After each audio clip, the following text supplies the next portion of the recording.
মাত্র 1 বছরের কোলের সন্তানকে রেখে প্রবাসী স্বামীকে ভিডিও কল দিয়ে পৃথিবী থেকে বিদায় নিলেন সামিয়া আক্তার খুশি। মাত্র 21 বছর বয়সে তার জীবন কেড়ে নিল নির্মম এক ঘটনায়, যা আজ পুরো পটিয়ার মানুষকে যেন স্তব্ধ করে দিয়েছে।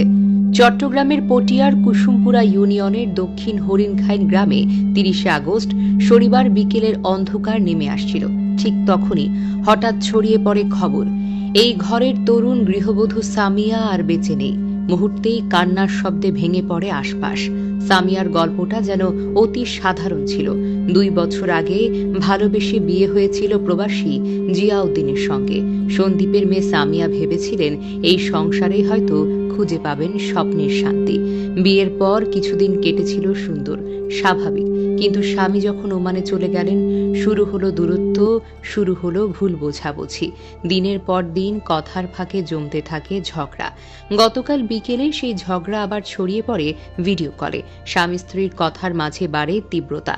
এক পর্যায়ে সেই ভিডিও কল রেখে সামিয়ার নিস্তব্ধ হয়ে যাওয়া। মুহূর্তেই ভেতরে শেষ হয়ে যায় তার শ্বাস। স্বামী বলেন তিনি নাকি